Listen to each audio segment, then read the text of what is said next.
बैत करने वालों पर अल्लाह का हाथ है। क्या फरमाया? तमाम बैत करने वाले, तो नबी की बैत को अल्लाह ने अपनी बैत कहा है। और फिर क्या कहा? जितने भी बैत करने वाले हैं सब के सब जो है उन पर अल्लाह का। और फिर आगे क्या कहा? अल्लाह ने क्या फरमाया? वासाबम फतन करीबा, और कुछ और फतेह हैं जो मिलेंगी, उसमें बहुत सारा माले गनीमत मिलेगा, वो भी इन मुसलमानों का होगा। सिर्फ जन्नत के वादे पर नहीं है किसी जन्नत में, बल्कि आने वाले वक्त में जितनी भी कामयाबी मिलेंगी, जितना भी जंगें होंगी और जंगों से जो माले गनीमत मिलेगा वो सब किसको मिलेगा? इसके बाद फौरन गज़बा हुआ। कौन सा गज़बा? खैबर। मुसलमानों ने खैबर को फतेह किया, तो फतह से जो माले गनीमत मिला, अब जब कुछ मुनाफिकीन को, कुछ लोगों को पता चला कभी खैबर फतह होने वाला है, तो ये आए, कहा हुजूर हमें भी शामिल कर लें। पहले तो ये कह दिया हुजूर हमारे बच्चों में फुर्सत नहीं मिली, हम कारोबार कर रहे थे इसलिए हम नहीं जा सके। मतलब ये उज़्र पेश कर रहे थे। अल्लाह ने फरमाया कि ये उज़्र तो पेश कर रहे हैं, लेकिन ये उज़्र सच्चे, अल्लाह इनके दिलों के हाल को जानता है। लेकिन जब इनको लगा कि खैबर फतह होने वाला है और बहुत सारा माले गनीमत आएगा, तो इनमें के बहुत सारे लोग आए, हुजूर हम भी आपके साथ जाना चाहते हैं, हम भी आपके साथ जाना चाहते हैं। तो अल्लाह ने फौरन आयत नाजिल फरमा दी। क्या फरमाया? कि मेरे नबी आप इनको साथ में ना लें, हरगिज साथ में ना लें, हरगिज। और जो खैबर फतह होगा उसका सारा माले गनीमत किसको मिलेगा? जितने सुलह हुदैबिया में शामिल थे, किसी और को नहीं मिलेगा। लिहाजा इनको शामिल, जब इन्होंने ज़्यादा इसरार किया, तो अल्लाह ने फरमाया कि ठीक है, अभी कुछ जंगें बाकी हैं, तुम उन जंगों में काफिरों से लड़ना। अगर तुम काफिरों से लड़े और ईमान पर डटे रहे और ईमान के रास्ते पर चलते रहे, सच्चे मोमिन बने, तो अल्लाह ताला तुम्हें दुनिया और आखिरत दोनों में, लेकिन अगर तुमने मुंह फेरा, और बड़ी अच्छी बात अल्लाह क्या फरमाता है? वमन युतिइल्लाह व रसूलहु युदखिलु जन्नातिन तजरी मिन तहतिहल अनहार, और जो अल्लाह उसके रसूल की इताअत करता है, अल्लाह ताला उसे ऐसी जन्नत में दाखिल करेगा जिसके नीचे नहरें जा रही हैं। वमन यतवल्ला, और जो दीन से फिरता है, क्या है? वमन यतवल्ला, और जो दीन से फिरेगा, युअज़िबहु अज़ाबन अलीमा, तो अल्लाह का अज़ाब उनको पकड़ लेगा। मेरे दोस्तों, यहाँ एक बात कहना चाहूँगा कि मुसलमान अगरचे ज़बान से नहीं फिरा है, मुसलमान अगरचे ज़बान से नहीं फिरा है, मगर अमली तौर से मुसलमान अपनी जिम्मेदारियां अदा, तो गोया आज मुसलमानों पर जो भी है, ये भी जो है एक अज़ाब ही की एक शक्ल है, अज़ाब ही की। यह अलग बात है कि अल्लाह ने कुरान में फरमाया वमा कान लियुअज़्ज़िबहुम व अंत फ़ीहिम, ऐ मेरे नबी आप जिनमें रहेंगे उनमें अल्लाह अज़ाब नहीं भेजेगा। तो ऐसा अज़ाब तो नहीं आएगा कि पूरी कौम को एक साथ कोई फना कर दे, लेकिन कभी फ़लस्तीन में, कभी कहीं इराक़ में, कभी कहीं, तो ये छोटे छोटे अज़ाब जो है ये आते रहेंगे। ये क्यों है? इसलिए कि मुसलमानों ने अपनी जिम्मेदारियाँ, वमन यतअवल्ला, को अल्लाह फरमाता है जो दीन से फिरेगा मैं सख्त अजाब दूंगा। और एक जगह बाज़ाब्ता तरीके से अल्लाह ने क्या फरमाया? वमन आरदा अन ज़िक्री, कि जो लोग मेरे जिक्र से भागेंगे तो उनकी ज़िंदगी में उन पर तंग कर दूंगा। तो आज मुसलमानों को सबसे ज़्यादा ज़रूरत इस बात की है कि दीन पर चलें, और सियासी शऊर जो है जब दीन पर चलेंगे तो अल्लाह ताला कोई ना कोई जो है रहबर भी पैदा फरमा देगा, कोई ना कोई सच्चा कायद भी। लेकिन आज मुसलमानों के अंदर जो दीनी तड़प है वो बहरहाल ज़रूरी है। अब जो है आखिर में आप अल्लाह के रसूल सल्लल्लाहु तआला अलैहि वसल्लम को अल्लाह ने फरमाया लक़द सदक़ल्लाह रसूलहु रुया बिल हक़, मेरे नबी ने ख्वाब बताया था ना, क्या बताया था?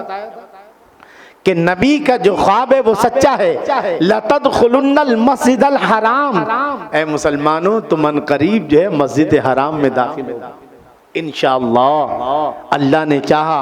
आमीनीन यानी अमन की सूरत में, मुहल्लिकीन रूसकुम, और अपने टकले कराकर जो है तुम जो है बाकायदा कहाँ दाखिल होगे?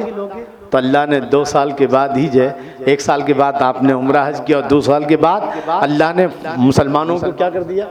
फ़तेह मक्का मुसलमानों के जो है हुई, और अल्लाह ने मक्का मुसलमानों के हवाले किया।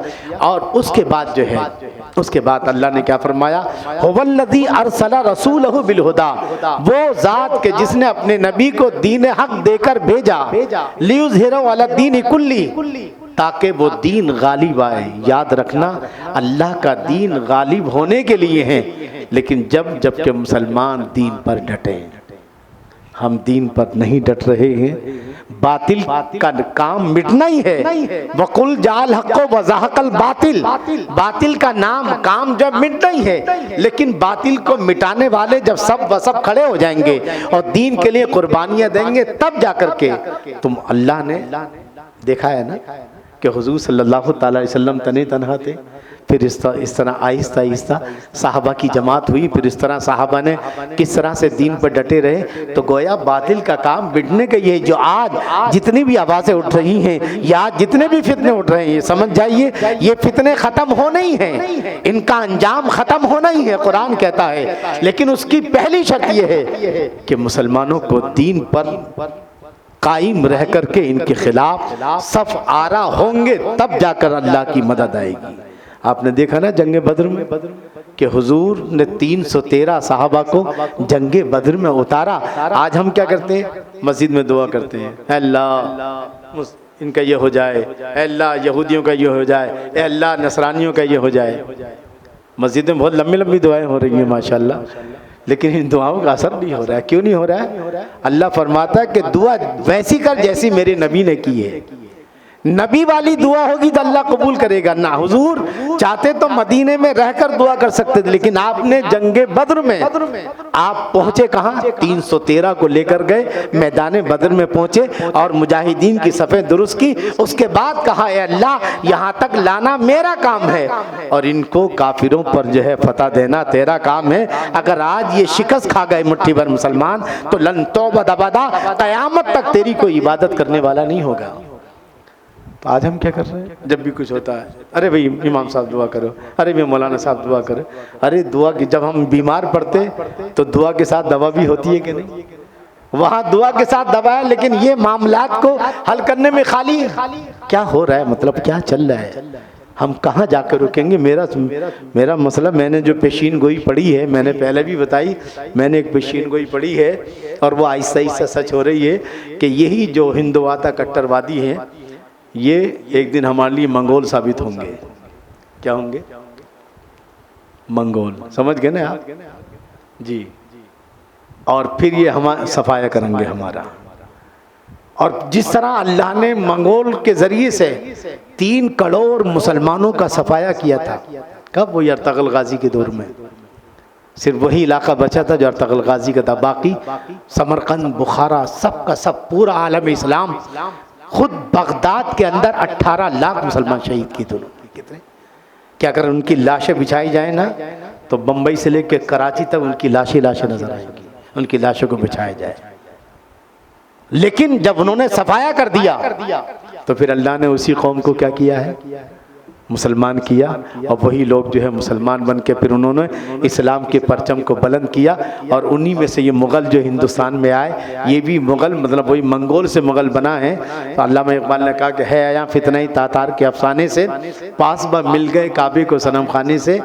वही लोग, मैंने जो पेशीन गोई पढ़ी है कि ये लोग हमारा सफाया करेंगे और फिर अल्लाह इनको मुसलमान करेगा और फिर दीन का परचम इस तरह बुलंद होगा।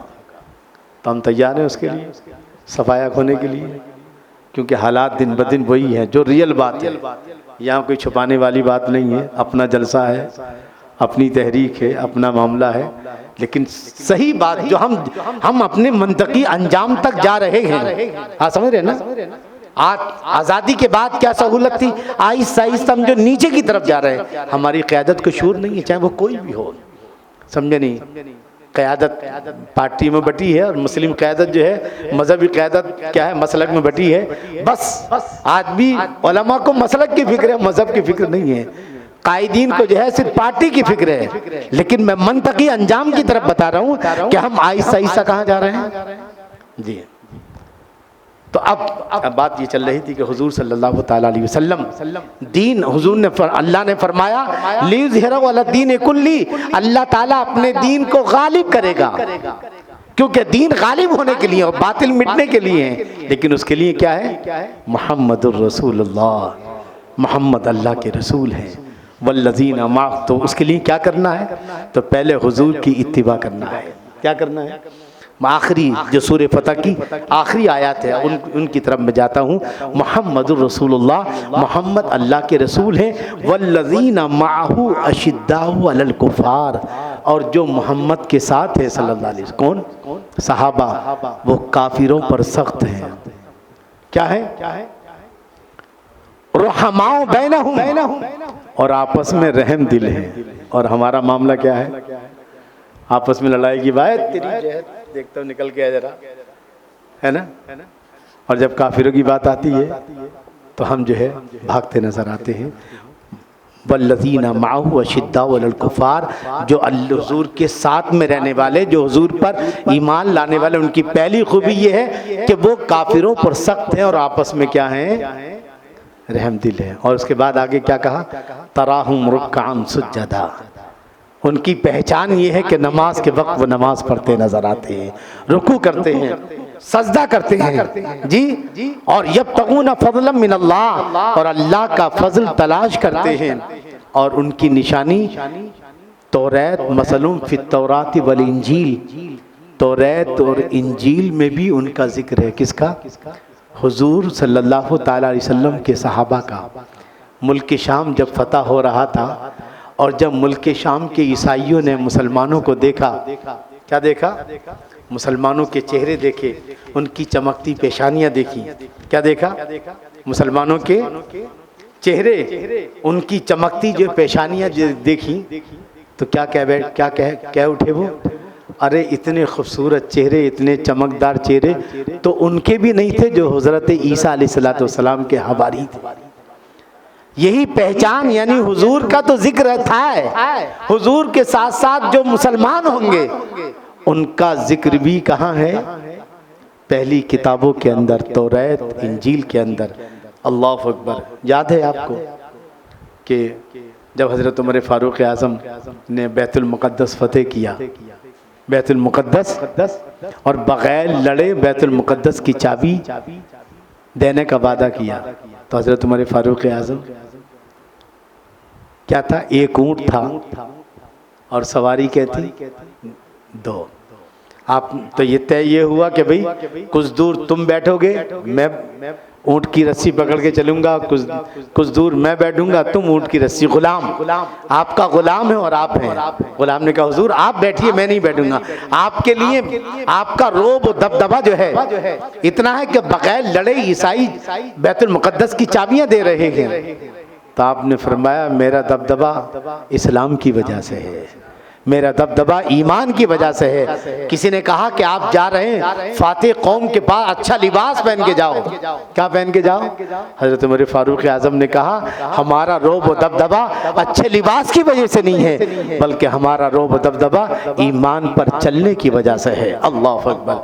तो हज़रत उमर फारूक आज़म जो है कुछ दूर वो चलते हो, हज़रत उमर फारूक आज़म बैठते हैं और गुलाम ऊँट की नकेल थामे चल रहा है, और कुछ दूर फिर गुलाम बैठता है और जो है हुजूर उमर फारूक आज़म ऊँट की नकेल।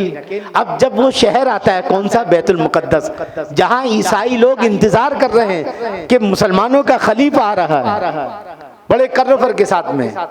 लेकिन जब बारी आई, जब बैतुल मुक़द्दस शहर करीब आया, और बारी किसकी थी ऊँट पर बैठने की? गुलाम की, आपकी नीचे चलने की। गुलाम ने कहा हुजूर आप बैठ जाएं, मैं ऊँट की। बोले नहीं। तो आप इसी हालत में बैतुल मुक़द्दस शहर में जा रहे हैं। तो उस वक्त के पादरी ने कहा था ये पहचान के गुलाम ऊँट पर होगा और खलीफा जो है कहाँ होगा? नीचे चल रहा होगा। ये मैंने बाइबल में ये निशानी पाई है। तो हमारे जिक्र, हमारा तस्करा न सिर्फ कुरान में, बल्कि अल्लाह ने नबी के सहाबा की तारीफ जो है तौरात और इंजील में भी फरमाई है।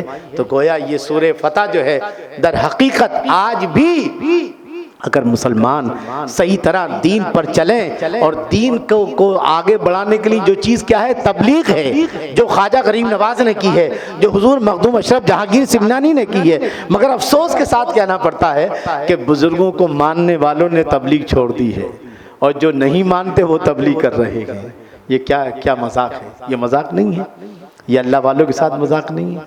तबलीग उनको करना चाहिए जो अल्लाह वालों से मानते हैं। मैं बार बार ये कहा कि हम अल्लाह को मानते हैं मगर अल्लाह की नहीं मानते, रसूलुल्लाह को मानते हैं मगर रसूलुल्लाह की नहीं मानते, कुरान को मानते हैं मगर कुरान की।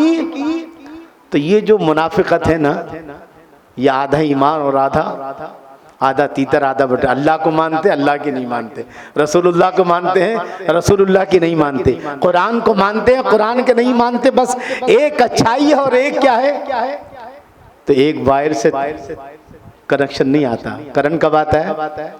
दोनों वायर लगेंगे तब कनेक्शन आएगा। यहाँ एक ही वायर लगा हुआ, कौन सा वाला?